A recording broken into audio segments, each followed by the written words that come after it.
I think we can probably kick off. It looks like the the influx is kind of balanced out a bit. Yeah. So, Okay. morning everyone. Thank you all for joining our webinar today. Just to introduce the two of us. I'm Sandeep. I run the product team at Webtrends Optimize. For those who don't know us, we're an experimentation provider and been around for a fair while, 2000-ish. And yeah, I run kind of most tech things here. And yeah, I'm joined today by Alun from Zuko. Hey. Yeah. So I'll introduce myself. I'm Alun Lucas. I'm Managing Director at Zuko. For those of you who don't know Zuko, we're a form analytics platform. We've been designed to let you know when, where, and why users drop out of forms. We've been working on forms for 7-8 years. We do consultancy as well as the software. So as you can imagine, we know a lot about forms because it's basically all we do. We've taken the conscious decision to specialize, and yeah, well, for us it's a very interesting topic. Hopefully it will be for you. And so when I had a discussion with Sandeep, he said, well maybe we should do something about this on a webinar. It made sense to do that, and hopefully it will be useful and interesting for you today. Yeah, thanks, Alun. And just broadly, I think forms are a very interesting topic. It's very easy for someone to look at regular journeys, if it's a browsing, kind of retail site or travel experience or whatever. And we're all very used to being able to critique and do teardowns of those kind of environments. But when you look at forms, understanding where exactly things are going wrong or getting that initial steer is quite tricky when you say the fields are the fields and there's only so much I feel I can do, or most people are very kind of reluctant to really dip a toe in that end. But yet the gains are normally quite high because form fields are at the business end of most journeys, right? Kind of just pre-conversion almost. Yeah, no, it's certainly the sharp end. I guess we've seen over the years that it's probably not the sexy end. People like to spend money on big whizzy marketing campaigns driving people to the site, maybe a bit, let's look at the landing page, the home page, those sort of things that they can show off. But when it comes to forms, that I think this kind of comes from the legacy of forms, what they used to be pre the digital age. You'd get like a page or two of a horrible looking form to fill out for a visa application or a university application or whatever it may be, and people are like, oh crikey, turn off. And I think for many years people have just imported that approach across and say, oh, it worked then. And back in the day there was probably a monopoly as well. It was you had to write off. It'd take you a week to get the form, so if you didn't like it, you're going to go to a competitor and wait another week. Well, no, I'll just fill it out and send it. Whereas now, obviously, at the click of a mouse, you can be on a competitor's website if you don't like the experience you're getting in the registration form for one business or another. Yeah, definitely. And I think that leads on nicely, I guess, to today's topic, which is kind of focusing on, it should be very practical, I guess, in giving people a steer, right? We're talking about the form fields, which kind of cause the most frustration for users. Which ones should you really be looking at and why? To kick things off, we have a little poll. It'd be good if people can reply, so I'll just send that out now. And yeah, this will be quite handy just to gauge everyone's feedback on what they think the biggest abandonment rate is for given form fields. And through the discussion today, we'll kind of validate and guide and provide experience, mostly from Alun. Yeah. Looking pretty on the other side of the call. No, that's fine. Yeah, and this is like a little poll / quiz.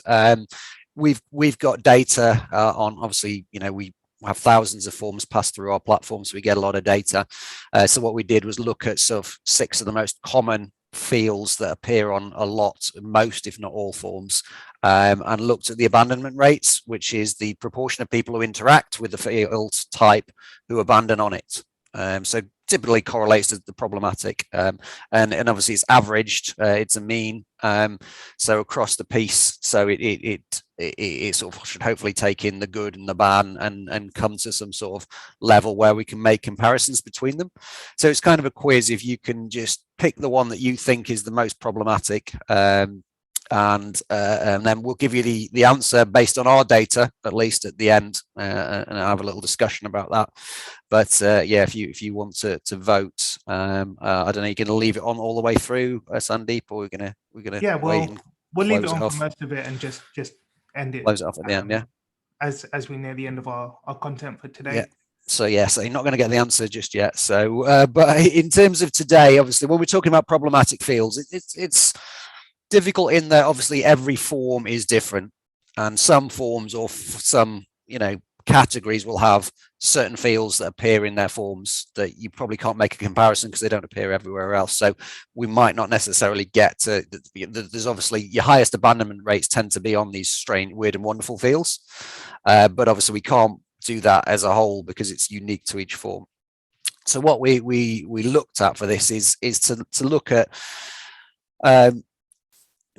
fields or field types that are consistent across a lot of forms, and that we consistently see users having issues with, and sort of talk about those in terms of what they are, what the issues are, and what you might do to mitigate those with the comments. It kind of falls into two areas we're looking at.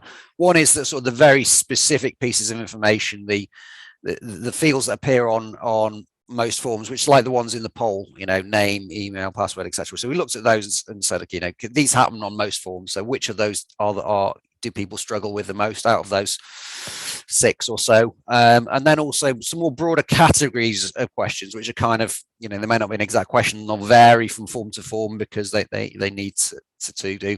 We'll sort of come on to that afterwards, which I say it's not as specific, but you're still general principles you can talk about as to why people struggle and what you can do about it. So without further ado, I'll go on to our first field that we're going to be talking about today, and that is the phone number field. Now, the phone number, again, with all these simple fields, you think it shouldn't be difficult. People know their own phone number, don't they? So why are they abandoning on that field? Why are they struggling? What's the issues there? But phone number is one that we consistently see issues around for 2 reasons, which I'll come on to. But users generally don't. The general thing with this is users don't like to be asked for their phone number. There's some Baymard Institute research showed that unexplained phone numbers are a significant source of form abandonment, because in the digital age, why do you need someone's phone number? This is especially prevalent in e-commerce. You've got someone's physical address, you've got their email address. Why do you want the phone number? People just assume that you're going to use it for nefarious purposes, you're going to be spamming them or whatever. So it's always a tricky one. So just the fact you have a phone number there, you've got to always ask yourself, do I need it? Because there always is going to be some attrition on a phone number, because say that there's certain segments of your audience who just won't give it, or they're very unlikely to give it under any circumstances. Yeah, obviously it's quite interesting, isn't it? Because I think with most people nowadays, especially if they're buying off their phones, which is becoming more and more popular, but even if they're doing off a tablet or a PC, the one thing you almost have everywhere is email.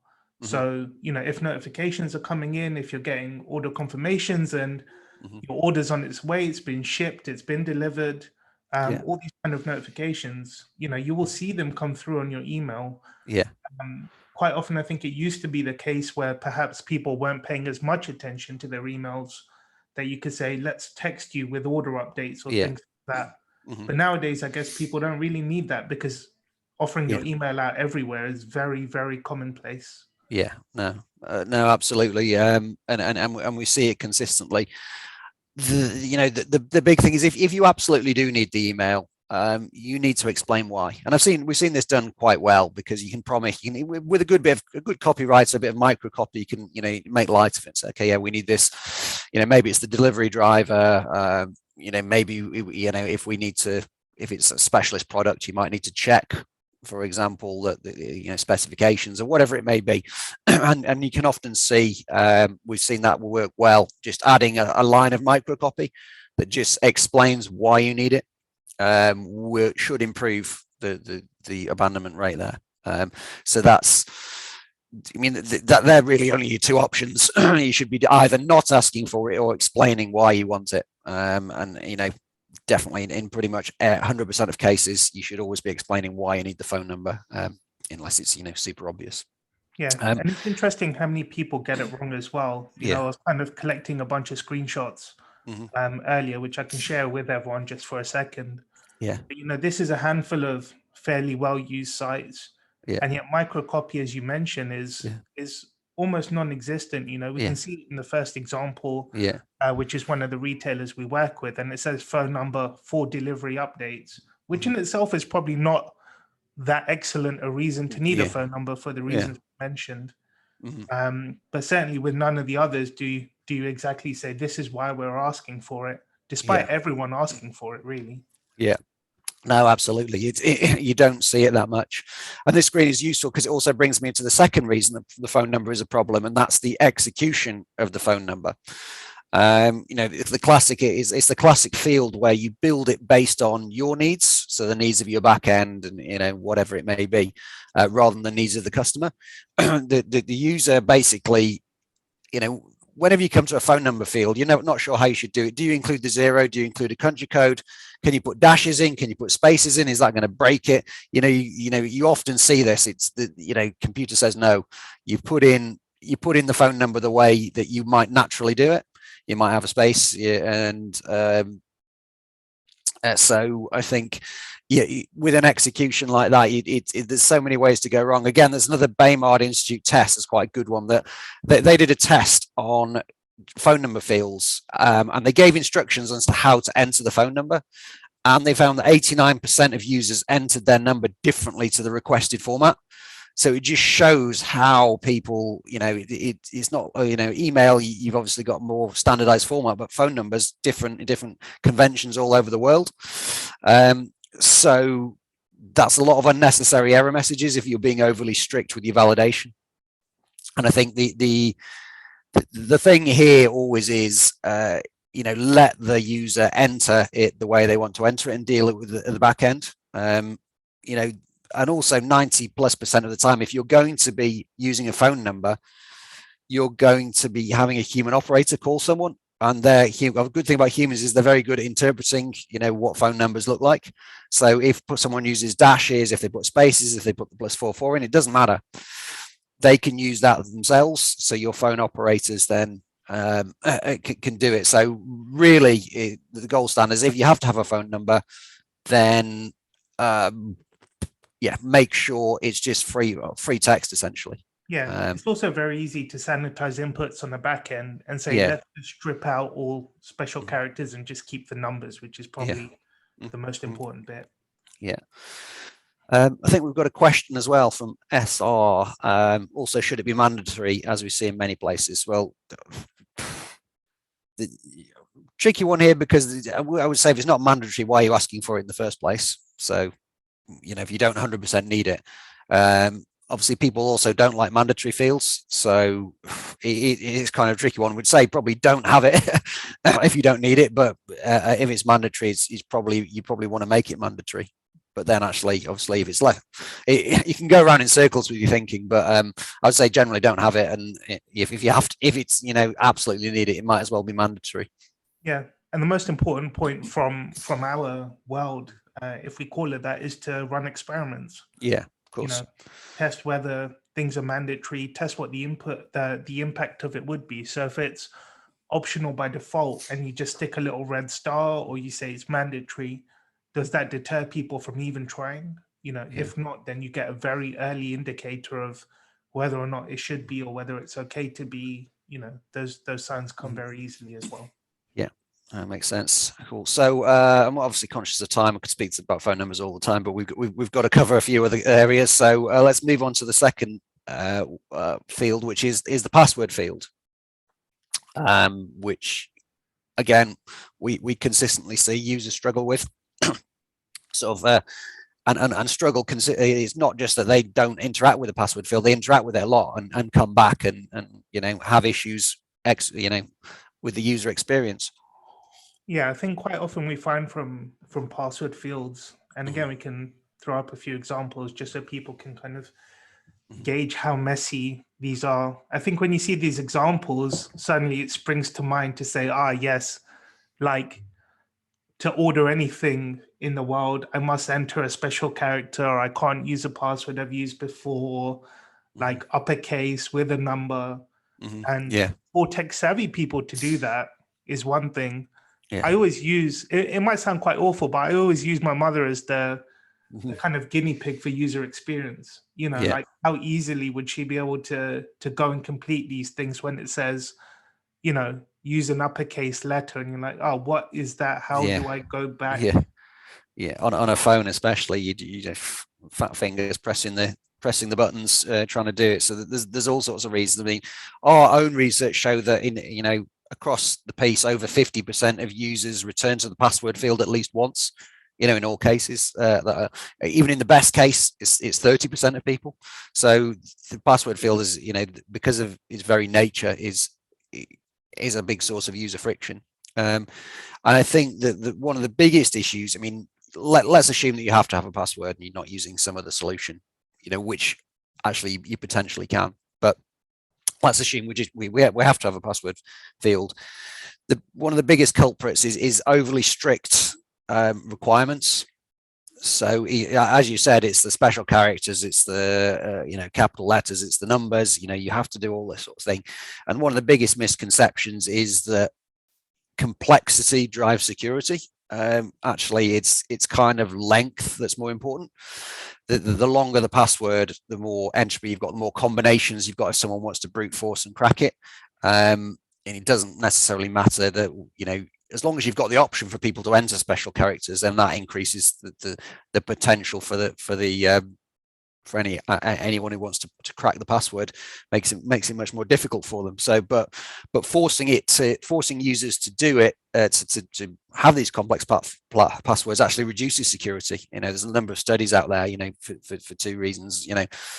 One is they'll write it down, leave it somewhere, or obviously, which is inevitably insecure, or they'll just use the same password every time. So they, which is probably the most common. So one person uses, if you lose one password, you've lost it for everything. So it's much less secure. It's much more secure to say, we always recommend just have a minimum length, probably at least 8 characters. Let them do whatever they want with it, aside from that. So, you can make recommendations. If you put, 3 or 4, 3 random words will be more secure than, password, dollar, whatever, that sort of stuff. An interesting comedy routine about the password field where they say, if you're using a special character, which one do you pick? Probably the exclamation mark. Yeah. And then you've got to stick a number on. Which number do we all pick? The number one. These things are not necessarily a complexity or making it any trickier to crack. These are the first options people are going to pick. Yeah, exactly. And it is, so they're not more secure, but you want to optimize for the user experience while maximizing security within that, which is a minimum length. Also, confirm password is another one where people struggle. You've all done that. Just frustration. I've just given you a password. Well, I've got to confirm it. And I know the reasons behind it. You don't want people to make mistakes, but there is always a password reset, button there. We have our own experience for this. A few years ago, we did have a password confirm. We took the password confirm off, and just we didn't have huge traffic, but our form conversion went up 56%. And the reset rate of the password was not really affected either.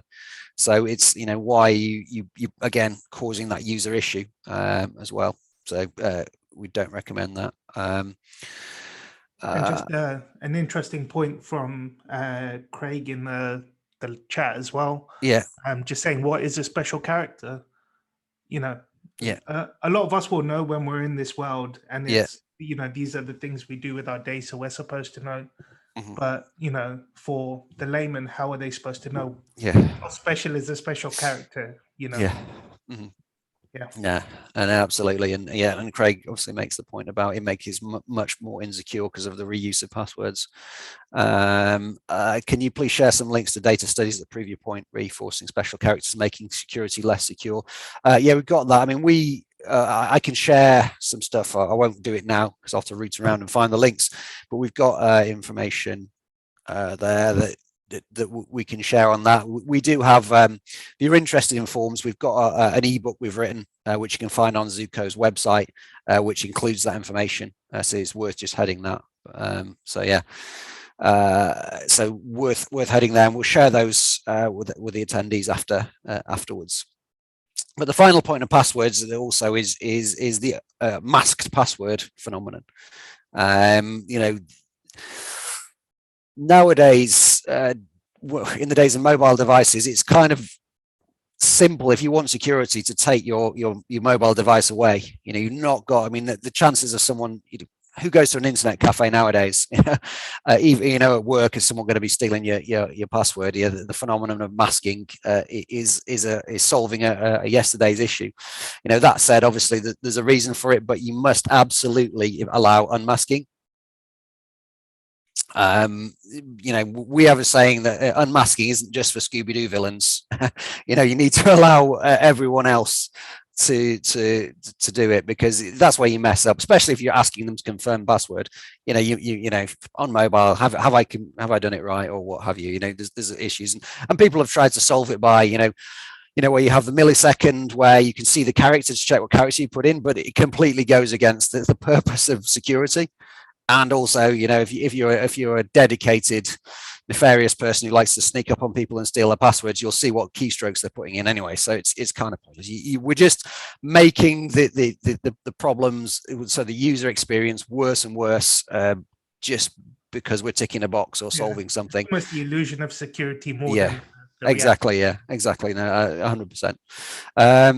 So yeah, that's the password. I'll move on, because again, there's lots of stuff to get through. So sort of the final piece around the very specific piece of information is the email field, which again is another one you think should be simple. You know, should be easy. Everyone knows their email address. Why isn't it? It's similar to phone number. You know, people are less reticent about giving their email address because, you know, we're much more used to giving it in a digital age, so you don't have that same level. You still have some level of issues of asking for any personal details. You're always going to see dropout, but there's less reticence about email and phone number, because obviously it's less personal. No one's going to be calling you up. You might get some spam emails, etc. So you don't have that same issue, but you still consistently see, you know, dropout on the email field. And as well as that sort of level of reticence, there's one reason is mobile interfaces. You'll see this get messed up. Obviously, if when you're putting in your email address on a mobile, you want to see the @ sign. You know, it's the fundamental part of the email. And if you don't set the field type to email, you're not going to see that, and then you've got to muck around and find it. So that's one issue. I mean, it's not super major, but it is an issue. I think, again, Bay Margaret Institute got a lot of good research about this. They found that 61% of sites had at least one field that didn't do this correctly. So yeah, so essentially that's one reason. The second reason is often the asking for confirmation, which we saw again. You know, people don't forget their email addresses, and it's very difficult for them to mess it up. They've often got it auto saved in the mobile. So often you'll see with the confirmation that what you'll see is that is another form of friction if you're asking for confirmation. And again, we know the reasons why, but again, if you look at the studies, it's, you know, the proportion of people who mess up their email address is low. So actually you're creating user friction to ask them to confirm something, if that makes sense. I mean, I don't know what you found, Sandeep, with your clients. Yeah, emails have been interesting. I think the way in which people lay them out, I found to be, I mean, number one, with inputs, we see that with most fields. Yeah. It's quite shocking how even top, you know, people at the very top of the verticals, retail, travel, insurance, are forgetting to do the most basic things, like use, you know, the right field types, as you mentioned, not just for email, but for phone, where you should make sure the digits are available when you click into the field. It's such a straightforward thing. And the technology has been around as part of HTML5, which I think is, you know, give or take 6, 7, 8 years old at least now, probably more. Yeah. So yeah, it's the surprising thing for us has just been how many people forget to do the absolute basics with these kind of things. Yeah. Before we move on, just got a question from John. Do you know the split trend as to whether users manually input data into form fields versus whether they're using saved browser information to populate? I don't have that off the top of my head, so I wouldn't want to just pull something finger out the air, but I'm sure there is some stuff out there. Either, but it's actually a fairly straightforward thing to track. You know, as people leave a field, if it's validated and they've not put the keys in themselves, by just kind of capturing each keystroke and doing a bit of calculation yourself, then you know they've just tapped a autocomplete or something on the keyboard. You kind of have those suggested fields at the top quite often as well. Yeah. Well, actually, thinking about it is one I should actually ask our data people, because obviously we track every interaction with the fields. So obviously, if it's just a very quick one change and nothing else, no keystrokes, then we know it's an auto populate. So I think that's an interesting one to try and get back to you on. I think it would, because we do have it. We just need to crunch the numbers. So I'll move on to the areas which are slightly broader than the very specific pieces of information that we're looking at. And the first area I want to talk about is kind of in the finance sphere. So it's the questions you see on mortgage and credit forms around income, finance, assets, those sort of things. You know, you see you're asking a lot of questions about people's personal details. So, you know, from first up, these are tricky because it is sensitive information, so people are nervous about giving it out. But let's assume that you're working in a finance company, you need it, and probably the user has some element of the fact they know they're going to have to provide. If you're applying for a mortgage, you're going to need to provide some information or credit card. So let's take that piece out of it for the moment.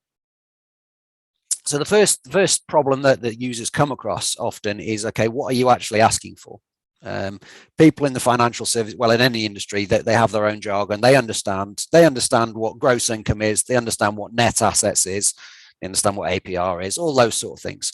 So that's your first thing. That, you know, if you get asked, what's your gross income, you're like, well, what does that mean? You know, even if you're just on a PAYE and you've only got one source of income, you still probably got to think a little bit. You know, what do they mean? Is it pre-tax, post-tax? If you're not familiar with that. So actually, I still can't remember most of their time. Yeah, exactly. And when you come to things, and we see this, and to be fair, we see a lot more on forms in the United States than we do necessarily in Europe.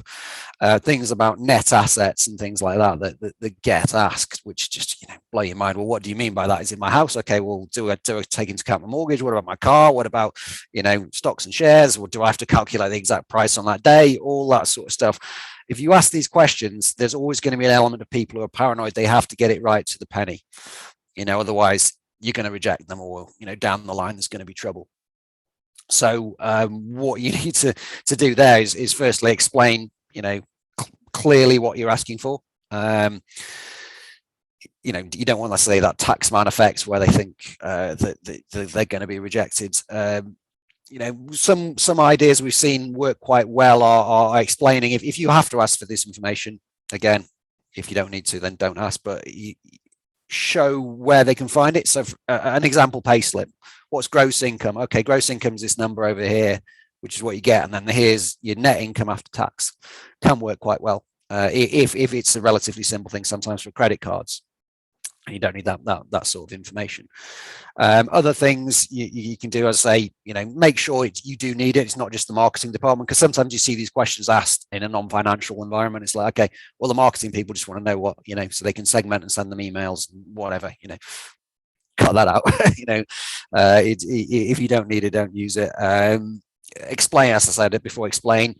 Other issues you'll find is they often don't have the information to hand. You know, if you've got multiple sources of information, you know, or need to find your payslip, well, where is it? Where do I go? All that sort of stuff. So again, you prep them up early so they know before they've, you know, nothing more frustrating than having spent 5-10 minutes filling out all your personal details and various things in a form, and it comes and asks you a question about your net assets. You're like, what the heck? I don't know. And you've got to go away and do it, and, you know, guarantee you're going to have some drop out there.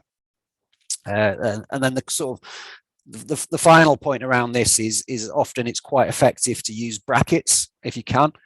So if you don't have to calculate everything to the penny, you know, ask a bracket. So, you know, is your income $30,000 to $40,000, etc. It's much simpler for people. They feel less, they don't feel then they have to get the answer right, as it were. They just know roughly that they can provide the information, and that often works well. And if you can, often a prefer not to say option can help there. But again, it depends on your certain circumstances. But I think, you know, the financial forms are rife with that, and we do actually, just one more thing for Zuko, we do have a white paper on financial forms, which is also on our website, which does cover a lot of this as well. So there's my plug. So I don't know if you've seen much of this at all, Sandeep.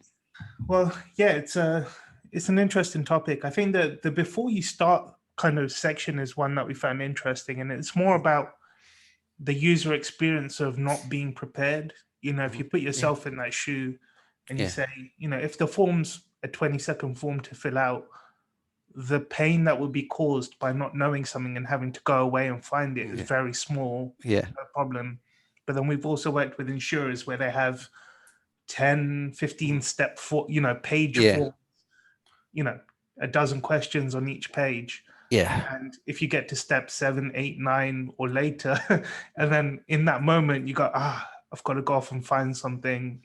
My passport in whichever random cubby hole I've left it in, or my pay slips for the last 6 years. The amount of pain that would be caused to know it at that point. Number one, making sure people have an easy way to jump back in. If they can, that'd be awesome. But if not, preparing them up front and saying, look, this is how long things are going to take. Number one, prepare them for that.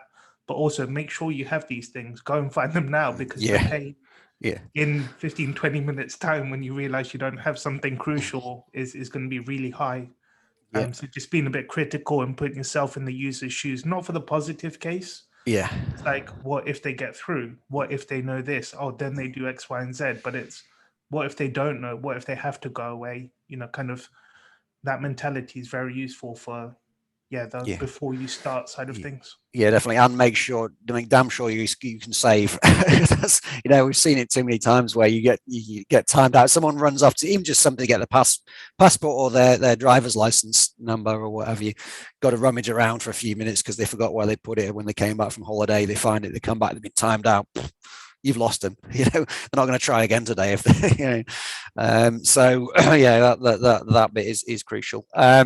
Again, conscious of time, so I'll move on to the next one, which is around credit checks, which is another financial one, and a very specific element around credit checks, which we always see cause friction. In the UK, it's pretty similar in many countries, that to get a credit check, you need to be asked for 3 years of address of your addresses, which is fine if you've lived in a place for, you know, however long.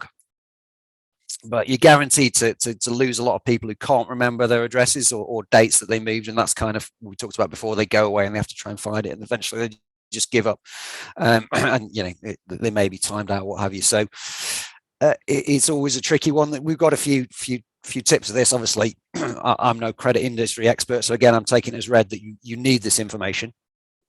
Firstly, you know, just ask them, have you lived at this address for more than 3 years? Yes or no?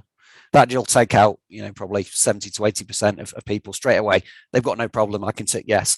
Because even usually what gets asked is, you've been there 20 years and they say, okay, when did you move in? Oh, shit. Was it, you know, the 6th of September, 1995? I don't know. It was a longer time ago. You don't need that level of detail. Just ask them that question, and then you'll just, then you kind of funnel down to the more difficult questions. And then the next thing to do is, okay, start them by asking, if you need to know your address dates, just ask them for the month. No one remembers the exact day they moved, or very few people. Just ask them for the month. You know, that's, well, actually, firstly, ask them for the year. What you do is ask them for the year, because if it's within 1 to 2 years, you don't need the month. You just know they've not lived there for a certain amount of time. And then only ask the month if it's essential to calculate if it's 3 or more years. And also do the calculation for them. If, as long as they know the month that they moved in, you calculate the time difference, and if it's 3 years or what have you. You know, sometimes, you know, you see that, how long did you live there? Or what's January to November? How many is that? Is that 9 or 10 months? You know, those sort of things. Make it as simple as possible, because they're an issue. So always do the auto calculation. So I think there's yeah, so I think there's those are the ways that you make this simpler. Also, we've, you know, a good tip.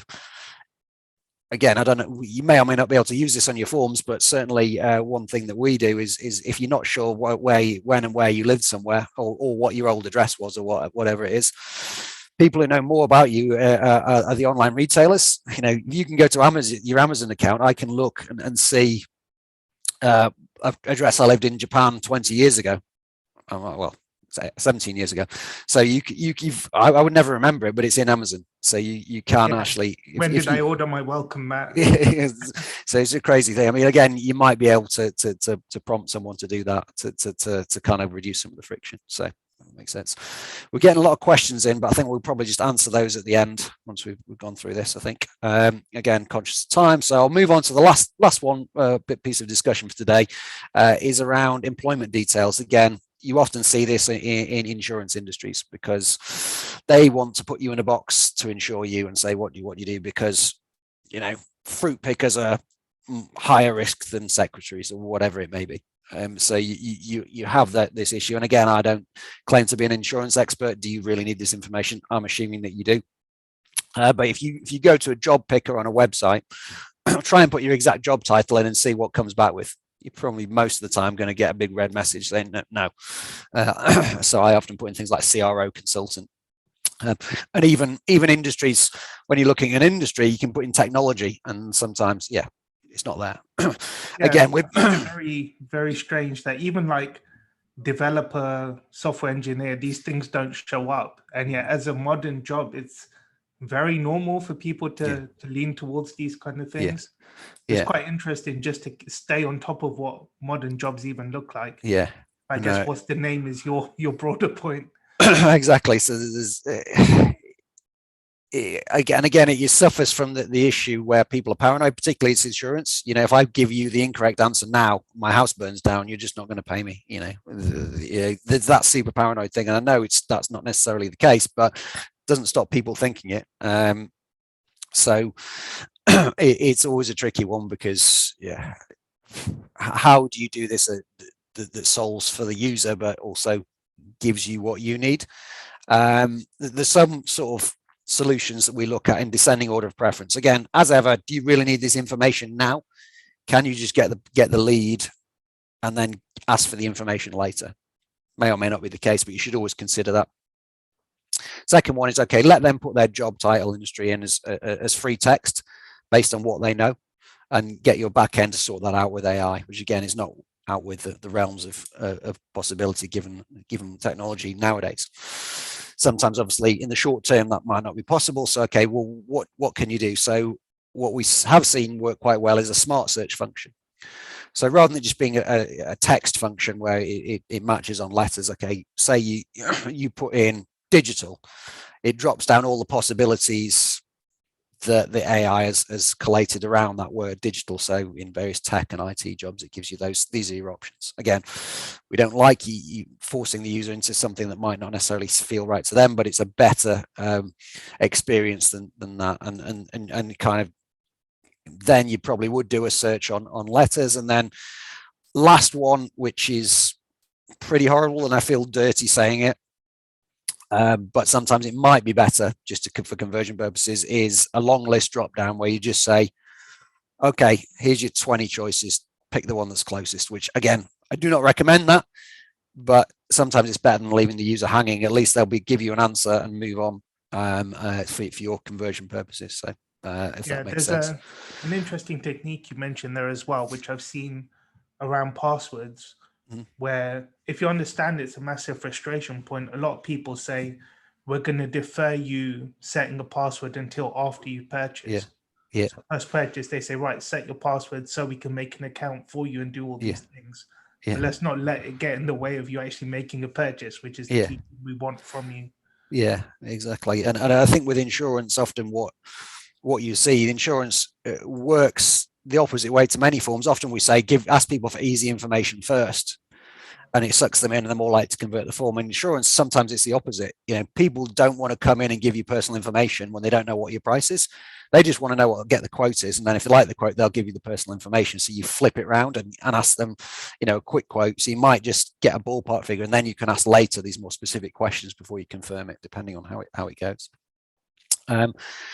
So that's the kind of 6 areas we talked about. I know we've normally got 45 minutes, but happy to stay longer if there's questions. But I think we should do the answer to the quiz. So do you see what people have said? Yes. Can you share the... End our poll, out it goes, share results. There we are. So at 49%, which is quite interesting, actually. I wasn't expecting people to think this would be the biggest deterrent, but it's the phone number field. Yeah. Okay. That's interesting. So based on our data, the highest average abandonment rate occurs on the password field. Phone number is kind of second, equal second, around 4% abandonment rates with similar to email. Actually, it's actually ironically similar to phone number. And I think some of this is always like, once you get to the gateway, I'm going to have to give something up. You kind of got that dropout. But password, I guess, could say it's on average like this. Again, this is across, Look, I think we looked at thousands of forms, about 200 odd had a password field, obviously, because it's probably one of the lower frequency ones that get used. But say of the 200 odd, the average abandonment rate on the password field was around 10%.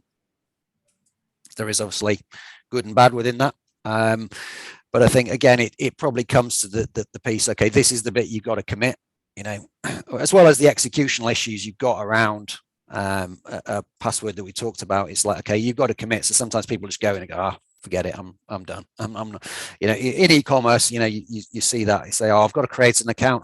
No, I'm gone, or that sort of thing. I just want to buy this once and leave. I'm probably never. Yeah, exactly. So you've got those sort of elements. It's like, actually, because typically passwords, you need to set up an account, whereas phone number and email doesn't necessarily commit you to an account, even though your data will be with the form owner.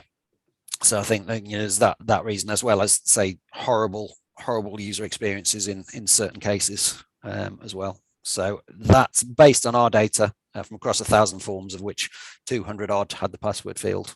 Useful advice for people if they are looking to improve fields, start there, I guess. Yeah, exactly. That's you'll see that. And also, because it's so late in the day, you often see with form fields that the first field has a big abandonment rate. So for title or name, not necessarily because it's bad, just because you get people who are not serious, just tire kicking, clicking into things and then leaving. But actually, if they've got all the way to password, they're probably serious in one form or another, and you're still losing them. Shall we go? We've got some questions, a couple of questions. Shall we do those before we wrap things up? The most recent question, how do you decide when to build a form bespoke or to use a specific software form builder? Is there a breakpoint that you work to when reviewing a set of requirements? I mean, generally, we would prefer to build a form bespoke pretty much any time, because you can do it and you can experiment on it, and you're not beholden to the error messages and everything from the form provider. So yeah, ideally, if you have the resource and the time to do it, because we haven't covered it today, but error messages are often crucial in your conversion rate. You can build your own error messages, and that's hugely important. That said, yeah, sorry, I was going to say, I think with some of these builders, it depends on how far they go as well. Form builders vary a lot, as do website builders or anything in that field, don't they?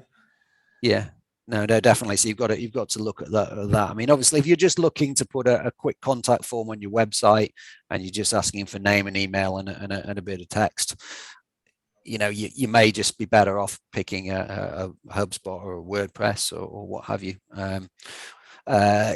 Things. Again, if you don't have the development resource, you might want to use a type form if you're doing a slightly more involved one and you want to test out, a single answer at a time. But say generally, if you can build your own forms using principles and allow yourself to experiment, then that gives you the flexibility, and you're going to ultimately get a better performance.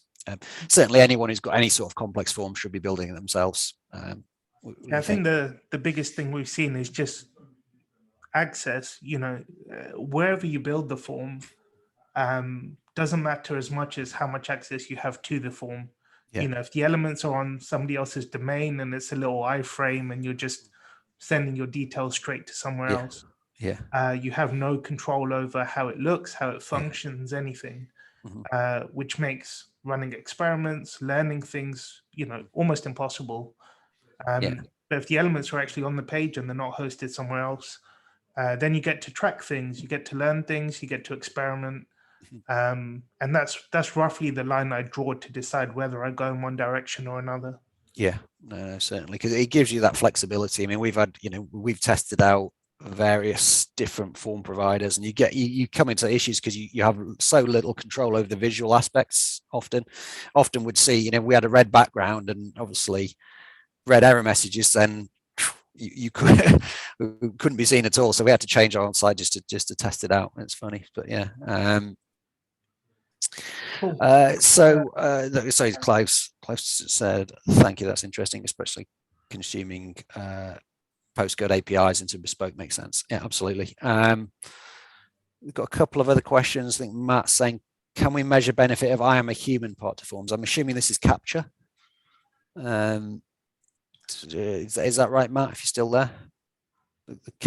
Yeah, might be useful. Yeah, I'm not a robot. I'm assuming that. I mean, so I won't dwell on it too much because I'm conscious of time, and it is in our ebook if you look at that. But I mean, as a UX experience, it's almost certainly a negative. Aside from the fact it might have some perceptions of increased security, it's just you've got to weigh that benefit up against the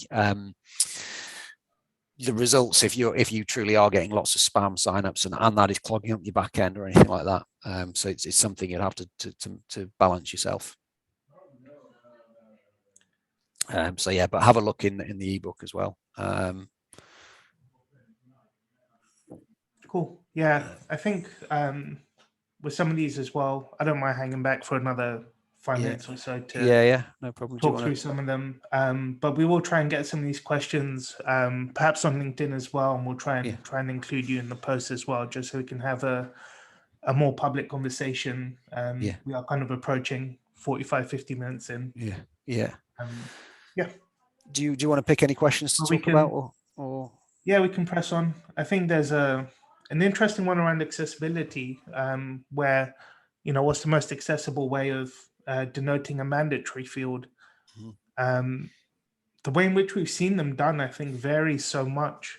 That's actually quite interesting. You go from red stars, which I think historically have always been the way in which things have been done.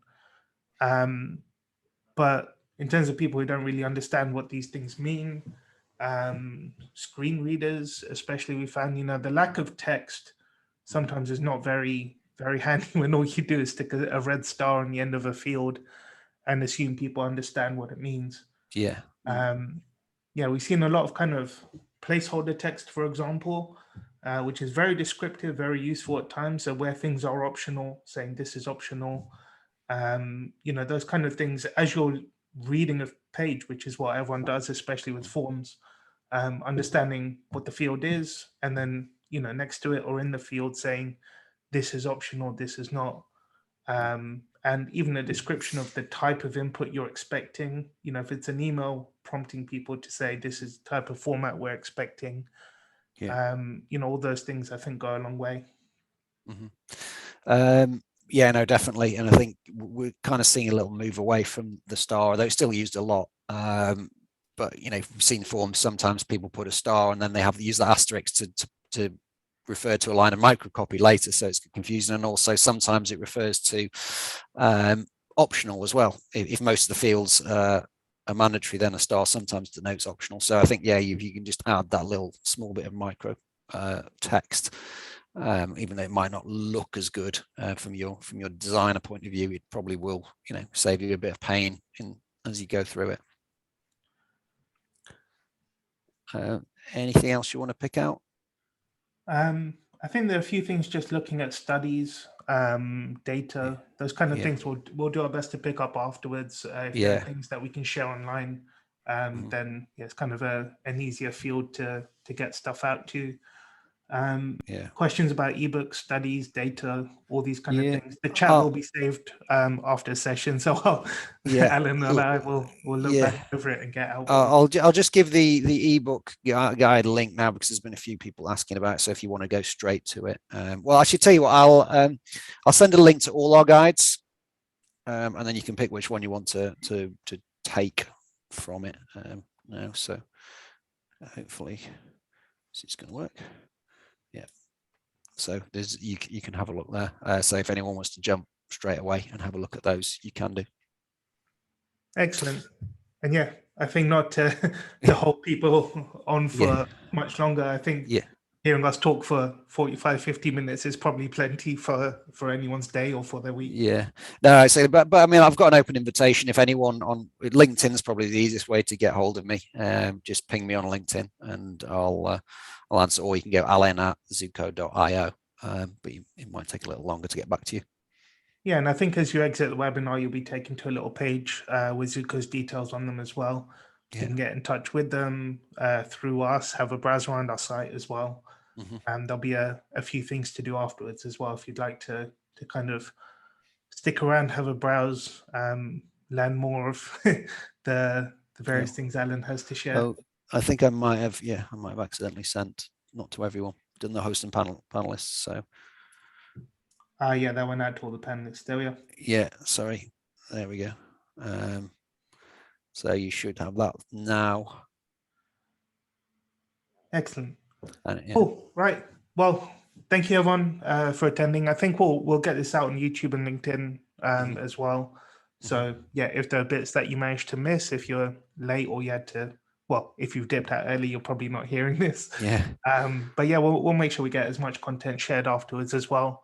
Certainly an interesting topic, and most people have forms which are, like we said, at the very business end of things.